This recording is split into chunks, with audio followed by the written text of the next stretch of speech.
Jean-François, d'abord, il faut dire qu'il y a eu de nombreuses manifestations, des manifestations sans précédent dans les grandes villes. C'est une campagne électorale qui a, pour ainsi dire, été inédite.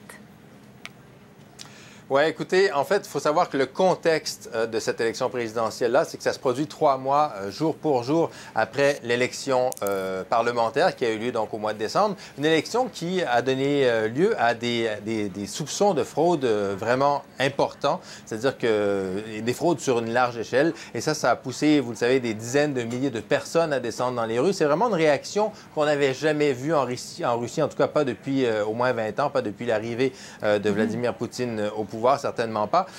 Et personne n'avait pu voir venir, en fait, cette réaction, parce que les Russes sont plutôt connus pour être un peu apathiques au niveau politique. C'est pas des gens qui se mobilisent beaucoup. On le sait, ils ont très mal vécu les années de chaos qui ont suivi la fin de l'URSS, associés à Boris Yeltsin. Et les gens recherchent essentiellement la stabilité, c'est ça qu'ils voulaient. Donc, effectivement, ce mouvement-là, personne ne l'a vu venir. Et c'est dans ce contexte-là que se déroulent ces élections-là actuellement. C'est sûr que tout le monde aura à l'œil. Est-ce qu'il y aura ou non des fraudes? Est-ce qu'il y aura des tentatives de fraude? C'est ce que tout le monde surveille cette fois-ci. Maintenant, avec 60 d'appui selon les sondages, Vladimir Poutine, finalement, n'a pas beaucoup de considération pour ses opposants.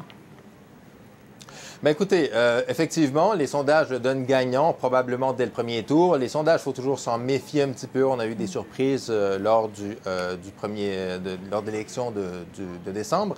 Cela dit, effectivement, il a une confortable avance. Il faut savoir quand même que, d'abord, le terrain de jeu n'est pas tellement égal. C'est-à-dire que Vladimir Poutine ouvre finalement tous les journaux télévisés en montrant qu'il est un homme très, très occupé.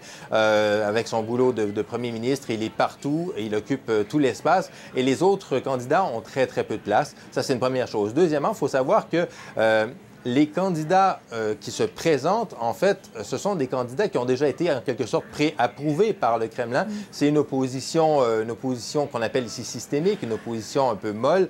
C'est des gens qui, systématiquement, par exemple, au Parlement, vont toujours ratifier, approuver tous les projets de loi qui sont déposés par le Kremlin. Donc, ce n'est pas des opposants durs, si on peut dire. Oui. Donc, les gens qui ont manifesté dans la rue ne se reconnaissent absolument pas dans le choix des candidats qui leur est présenté. Donc, ces gens-là, finalement, ont plutôt donné comme mot d'ordre de voter pour tout le monde, sauf Poutine.